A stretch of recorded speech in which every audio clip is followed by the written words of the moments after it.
오늘 저희가 어린이 주일로 예배를 드립니다.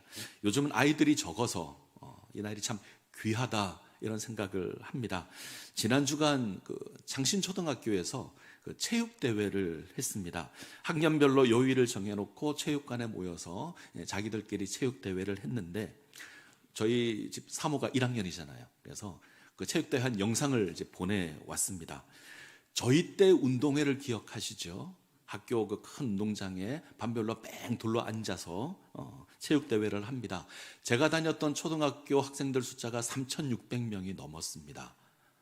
다들 그랬잖아요. 놀라는 표정을 하시는데, 한 반에 60명이 넘었고 한 학년에 10반이 넘었습니다. 그래서 아주 많은 숫자가 모였고, 가족들도 모여서 그죠? 달리기도 하고 박 터뜨리기도 하고 부채춤도 추고 천군백군 나누어서 경기를 합니다.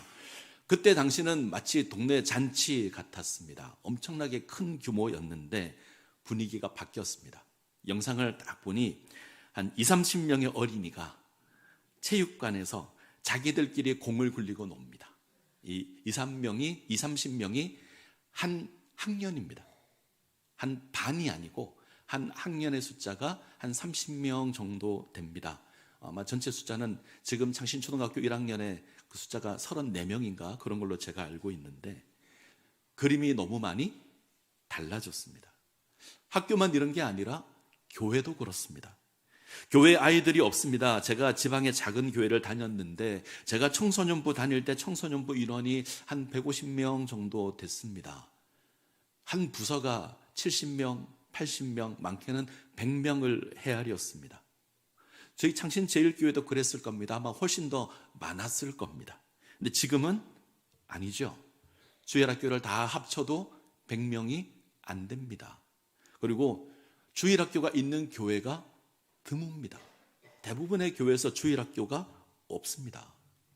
다음 세대가 사라질 수 있다라는 경고일 겁니다. 우리가 이 경고를 엄중히 받아들여야 합니다. 그리고 주일학교에 관심을 가져주시고 우리 어린아이들이 믿음 가운데 잘 세워질 수 있도록 위에서 기도해 주시고 협력해 주셔야 됩니다. 지금 우리는 배움에 대해서 살펴보고 있습니다. 하나님께서 사람을 배울 수 있는 존재로 창조하셨습니다. 지혜를 주시고 지혜를 주시고, 왜 이렇게 하셨을까? 하나님 알라는 거죠. 하나님의 뜻을 알고 하나님을 섬기는 존재가 되라는 겁니다. 그때 하나님의 형상으로 세워지게 될 것이고 주어진 사명을 감당하게 될 겁니다. 이것이 우리가 배우는 이유입니다. 근데 타락으로 말미암아 배움의 방향이 잘못되었습니다. 하나님을 섬겨야 하는데 하나님을 거역합니다. 하나님을 대적하는 것으로 지혜를 사용합니다. 이게 방향이 중요하죠.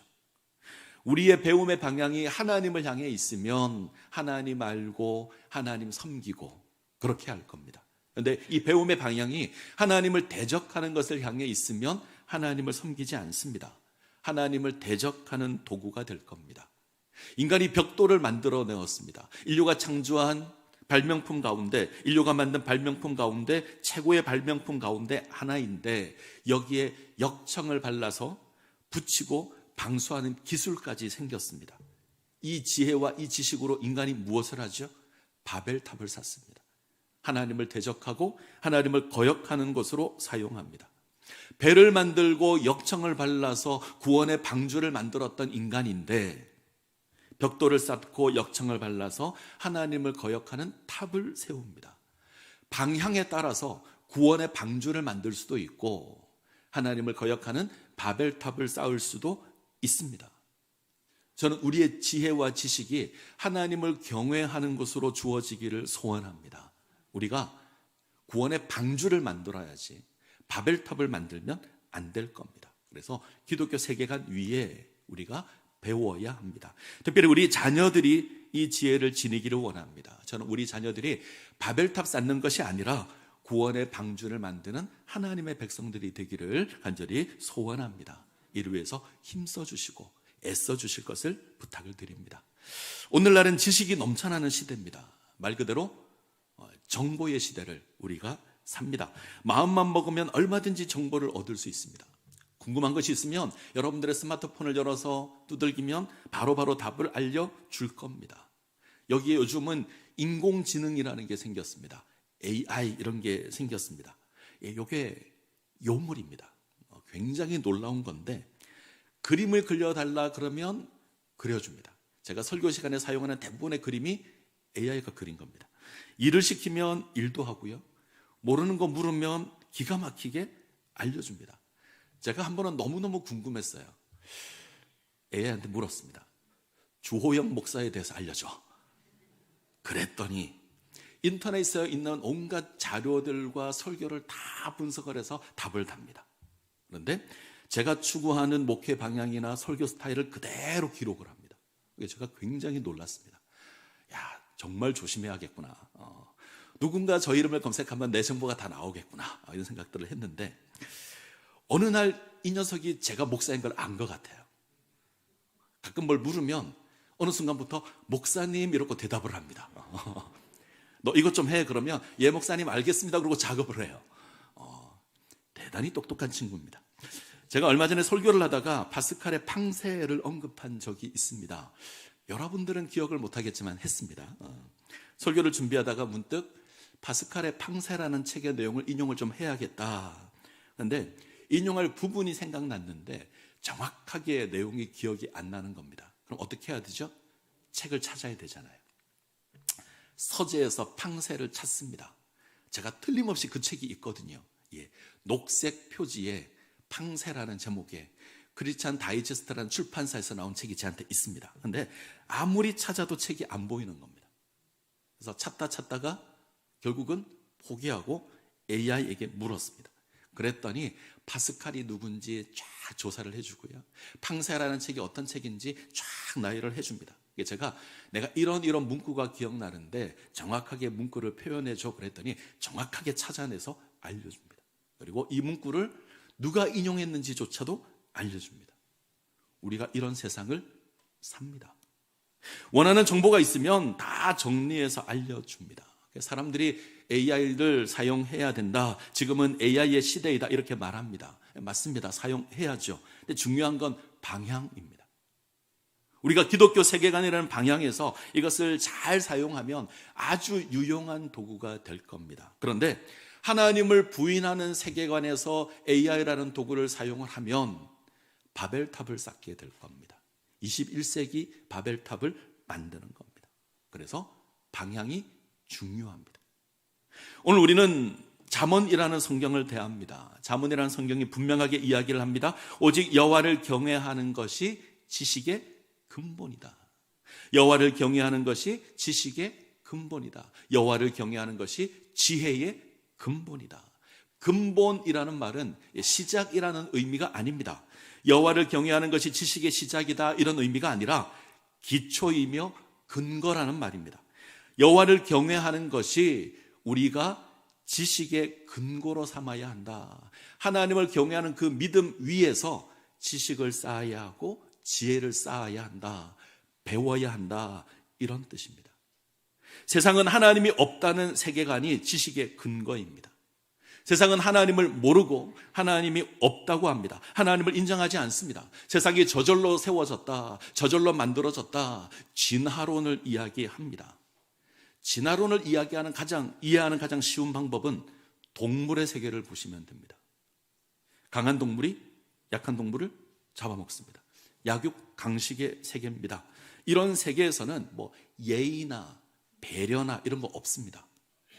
철저히 자기 중심의 세계입니다. 살아남는 게 목적이잖아요. 살아남기 위해서는 강해야 될 겁니다. 그래서 더 강하려고 하고 더 높아지려고 합니다. 그래서 인생마다 자기의 바벨탑을 쌓는 겁니다. 더 크게, 더 높이 바벨탑을 만듭니다. 하나님이 없다는 무신론에서 지식을 쌓아서 그렇습니다. 하나님의 백성은 다르죠. 우리는 하나님 압니다.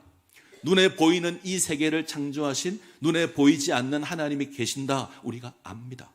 그 하나님이 지금도 세상을 붙들고 계시고 운행하고 계신다. 하나님의 뜻을 이루어 가신다. 압니다. 그래서 우리가 하나님을 예배하고 하나님을 섬깁니다. 자, 이 믿음 위에 배워야 합니다. 지식을 쌓아야 하고 지혜를 쌓아야 합니다. 그러면 우리가 하나님을 섬기는 귀한 것으로 이것을 사용하게 될 겁니다. 하나님을 경외하는 믿음 위에 우리는 지식을 쌓아야 하고 지혜를 쌓아야 합니다. 어린이 주일입니다. 저는 우리 어린아이들이 하나님을 경외하는 믿음 가운데 세워지기를 소원합니다. 그래서 저들이 하나님 나라의 귀한 사명자로 세워졌으면 좋겠습니다. 이 일을 위해서 기도해 주시기를 바랍니다. 자, 7절을 한번 보죠. 7절 같이 읽습니다. 여호와를 경외하는 것이 지식의 근본이거늘 미련한 자는 지혜와 훈계를 멸시하느니라. 이 말씀을 잘 보시면 두 부류의 사람이 있습니다. 하나는 하나님을 경외하면서 기독교 세계관을 기초로 해서 지식을 구하는, 배우는 사람이 있습니다. 또 하나는 미련한 사람이 있죠. 이 사람은 우리가 말하는 바보가 아닙니다. 하나님을 경외하지 않는 세계관에서 지식을 쌓는 사람이 미련한 사람입니다. 하나님을 경외함으로 배우는 사람은 어떤 사람일까? 하나님을 알고 하나님의 뜻을 행하는 사람. 자, 8절 9절에 이 사람의 모습이 있습니다. 8절 9절 같이 읽습니다. 내 아들아, 내 아비의 훈계를 들으며 내 어미의 법을 떠나지 말라. 이는 내 머리에 아름다운 관이요 내 목에 금사슬이니라. 아비의 훈계를 들으며 어머니의 법을 떠나지 않습니다. 제가 이 말씀을 한참을 묵상을 했습니다. 아주 재밌더라고요. 단어의 뜻을 보면 훈계라는 단어는 히브리어로 무사르라고 합니다. 법이라고 하는 단어는 토라라고 합니다. 토라는 좀 들어보셨죠? 하나님의 말씀, 특별히 모세오경을 토라 이렇게 합니다. 법은 토라, 그리고 훈계는 무사르입니다. 이 정도는 우리가 외우면 좋지 않을까 생각을 합니다.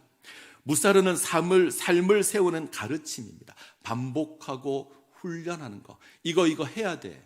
이거 하지 말아야 돼. 이렇게 훈계해서 가르치는 것이 무사르입니다. 토라는 말 그대로 하나님의 법, 하나님의 말씀입니다.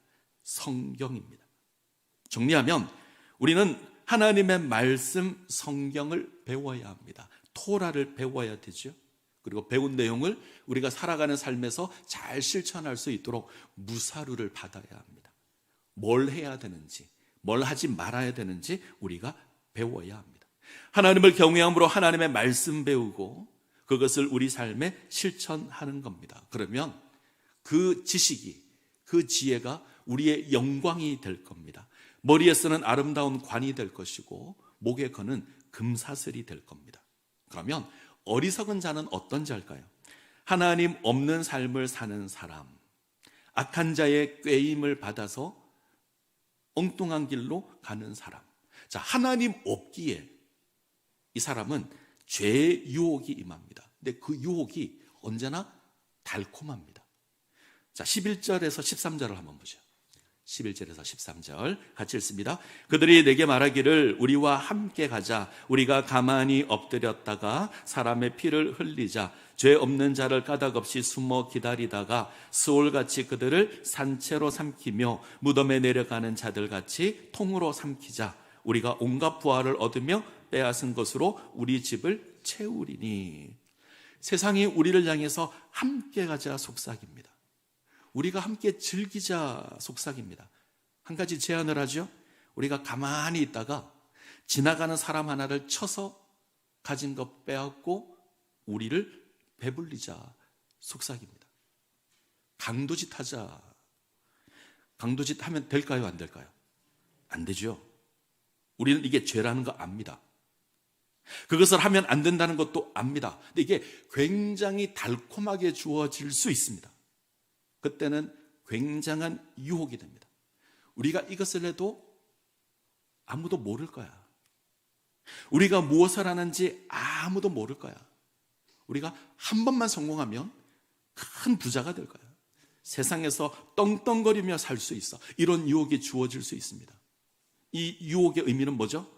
세상에서 잘 먹고 잘 살면 되지 뭐가 문제야. 그 이면에는 하나님이 없는데 무슨 상관이야? 이런 세계관이 있습니다. 우리를 심판할 하나님이 없는데 그게 무슨 상관이야?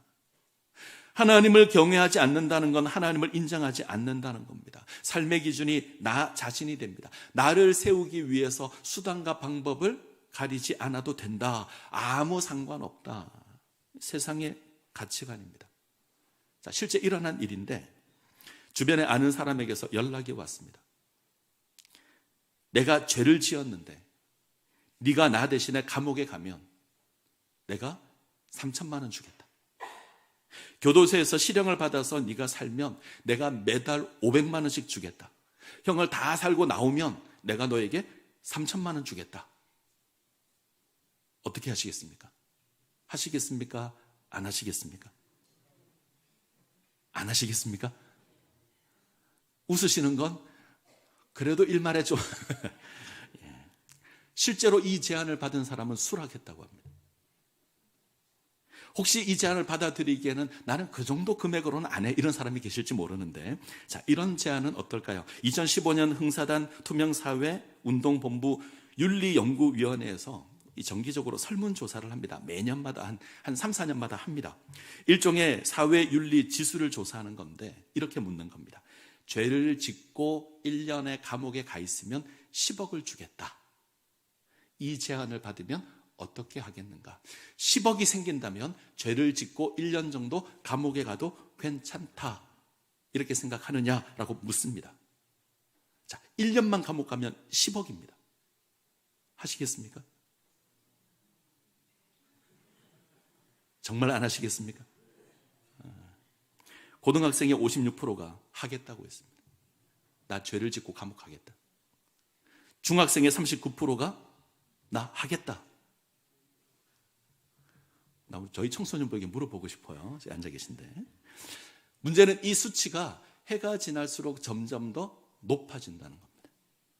아마 속마음으로 이럴 겁니다. 내가 1년만 고생하면 내게 10억이 생기는데 내가 1년만 참자. 이런 논리가 동원되는 겁니다. 자, 이 이면에는 뭐가 있죠?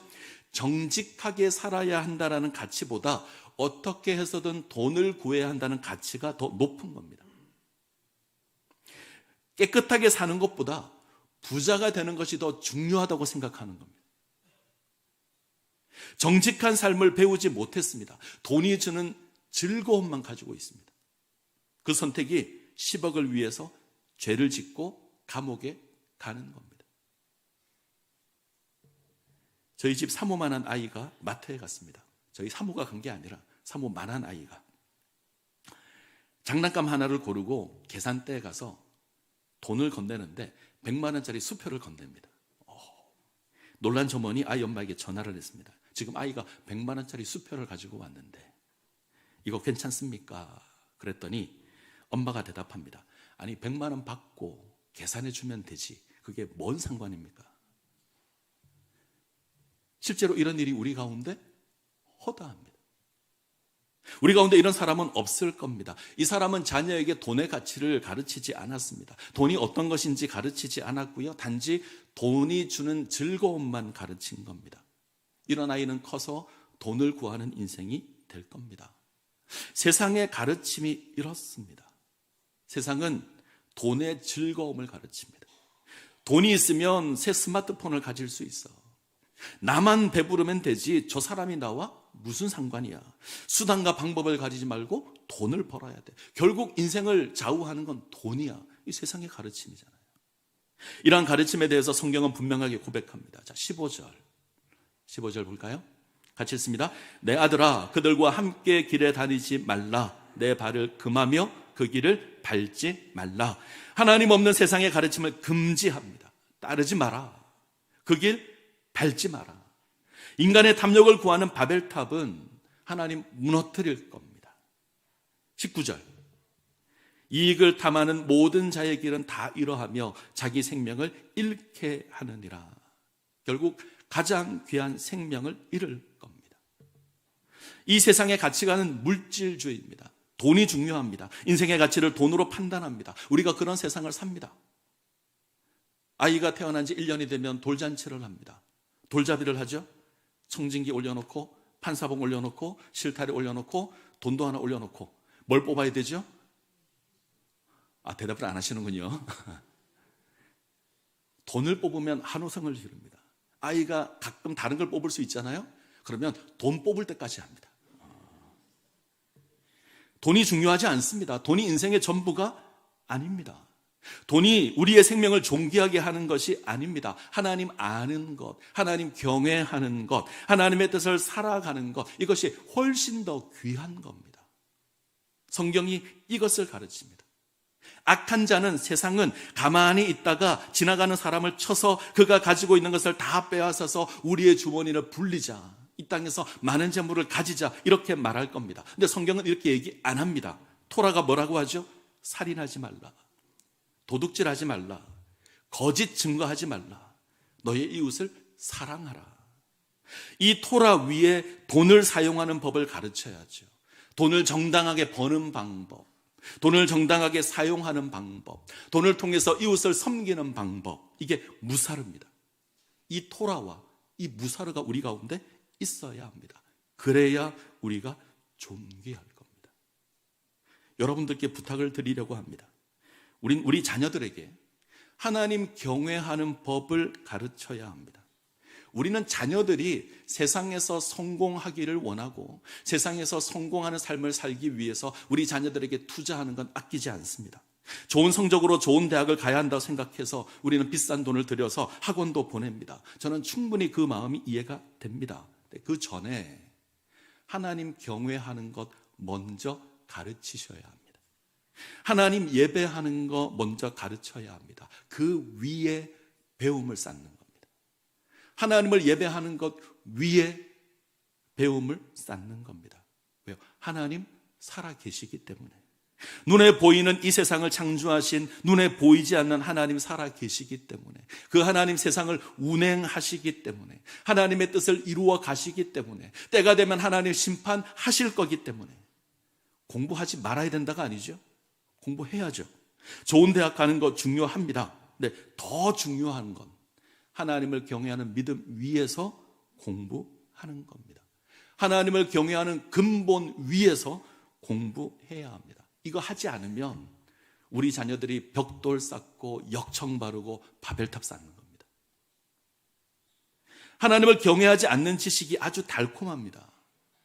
1년만 죄를 짓고 감옥 가면 10억을 주겠다. 그것이 우리를 부유하게 할 것처럼 보이지만 결국 우리 인생을 무너뜨릴 겁니다. 하나님을 경외하는 지식이 때로는 초라하게 보이고 때로는 손해보는 것처럼 보일 수 있습니다. 하나님 예배하는 그 시간이 더 아까워 보일 수도 있습니다. 그러나 그것이 우리를 세울 겁니다. 오늘 우리가 대하는 잠언이라는 성경은 그 이야기를 하는 성경입니다. 하나님을 경외하는 것을 기초로 한 지식이 우리 삶을 세운다. 그것이 생명이다. 자, 8절을 다시 한번 볼까요? 8절. 같이 읽습니다. 내 아들아, 내 아비의 훈계를 들으며 내 어미의 법을 떠나지 말라. 전 이 구절, 말씀드린 것처럼 이 구절이 참 재밌더라고요. 훈계는 무사르, 법은 토라인데 아비의 무사르, 가르침에 대한 훈련이고 어미의 토라, 이건 하나님의 말씀입니다. 제가 궁금했던 건 왜 아비의 무사르라고 했을까? 어미의 토라라고 했을까? 아비의 토라, 어미의 무사르, 이것도 괜찮은데 왜 그렇게 하지 않았을까? 어떻게 생각하십니까? 한참을 생각을 했거든요. 저희 가정을 한번 생각해 봤습니다. 저의 역할을 한번 보고 제 아내의 역할도 한번 봤습니다. 저는 주로 경계의 역할을 합니다. 방향과 기준을 담당하는 게 접니다. 평상시 저희 아이들과 친밀한 건 저보다는 엄마와 훨씬 더 친밀합니다. 아무리 아빠가 친밀하려고 해도 엄마를 따를 수 없더라고요. 근데 어떤 걸 결정하고 기준을 삼을 때는 그건 아빠의 역할이에요. 물론 반대가 될 수 있습니다. 어떤 집은 아빠가 친밀하고 엄마가 단호할 수도 있습니다. 이런 경우도 있는데 대개는 아마 저희 집처럼 그럴 것 같습니다. 자, 분명한 건 친밀한 쪽이 하나님의 말씀을 맡아야 합니다. 하나님의 말씀을 일러주고 그것을 가르치는 건 엄마가 훨씬 더 잘합니다. 제가 가끔 집에서 쉬고 있으면 저희 아내가 저한테 일을 시킵니다. 사모에게 가서 책을 읽어주래요. 저는 책을 읽어주는 게 너무너무 힘이 듭니다. 이게 차라리 가르치겠는데 읽어주는 게 너무 힘들어요. 무엇보다 제가 책을 잡으면 사모가 잘 안 듣습니다. 이유는 있어요. 우선 제가 책을 딱 잡으면 일로 와. 그 다음 어떻게 하죠? 바로 앉아. 똑바로 앉아야지. 자, 책을 들고. 자. 그리고 읽다가 이거 왜 이런 것 같아? 막 묻기도 합니다. 그러면 그때부터 싫어합니다. 자기는 좀 기대어서 책을 읽고 싶은데 바로 앉아라 그러죠. 뭔가 막 묻죠. 그러면 싫어하는 표정이 보이잖아요. 그럼 저도 싫어요. 그러면 5페이지 읽다가 7페이지로 넘어가고 뭐 대충 읽습니다. 근데 아내가 책을 읽어주는 걸 보면 기가 막히게 읽어줍니다. 정말 잘합니다. 말 안 들으면 잘 달래가지고 책을 잘 읽습니다. 그래서 제가 하는 것보다 훨씬 더 잘 듣습니다. 그래서 엄마가 아기에게 하나님의 말씀을 가르치는 게 맞는 겁니다. 그게 옳은 겁니다. 찬송가 199장을 아시죠? 나의 사랑하는 책. 가사가 정말 성경적입니다. 1절을 한번 볼까요? 자막을 보시면 나의 사랑하는 책 비록 헤어졌으나 어머니의 무릎 위에 앉아서 재미있게 듣던 말 그때 일을 지금도 내가 잊지 않고 기억합니다. 귀하고 귀하다 우리 어머니가 들려주시던 재미있게 듣던 말 이 책 중에 있으니 이 성경심이 사랑합니다. 어디에도 아빠가 없어요. 예전엔 섭섭했는데 안 섭섭합니다. 이게 맞습니다. 어머니 무릎 위에서 편안함으로 하나님의 말씀을 들어야 합니다. 어머니가 들려주시는 말씀, 토라를 가르치는 건, 하나님의 말씀을 가르치는 건 엄마나 할머니가 하는 게 좋습니다. 아버지가 할 일은 뭐죠? 방향을 결정하는 거죠. 잘못된 방향으로 가면 훈계해야 되고 선을 그어주는 일이 필요합니다. 격려하는 일이 필요하고 바로잡는 일이 필요합니다. 그건 아버지의 역할입니다. 물론 반대가 될 수도 있겠지만 우리는 이 사명을 감당해야 합니다. 무사르와 토라로 우리 자녀들에게 하나님 경외하는 삶을 가르쳐야 합니다. 자, 우리가 이 일을 위해서 무엇보다 중요한 게 있죠. 우리가 먼저 하나님을 경외해야 합니다. 우리가 자녀들에게 하나님을 경외하는 삶 가르친다 하지만 우리가 그 삶을 살지 않으면 우리 자녀들 안 들을 겁니다. 우리가 하나님 경외하지 않으면서 우리가 하나님 두려워하지 않으면서 너는 하나님을 믿어야 돼. 이 얘기는 먹히지 않을 겁니다. 우리 자녀들에게 당당하게 보여주어야 합니다. 그래야 우리 자녀들이 수긍할 겁니다. 자, 이제 우리 자녀들에게 부탁을 하려고 합니다. 일부 예배 때는 안 했던 얘기인데 우리 청소년부가 예배에 와 있어서 말씀을 드립니다. 우리 자녀들은 부모님의 말씀을 들어야 합니다. 우리 자녀들은 부모님의 말씀을 잔소리로 들을 때가 많죠. 세상을 잘 알지 못하는 고리타분한 이야기로 듣습니다. 우리 청소년기가 되면 학교 선생님 말씀은 들어도 부모 말은 잘 안 듣습니다. 유튜브의 말은 들어도 부모의 말을 잘 안 듣습니다.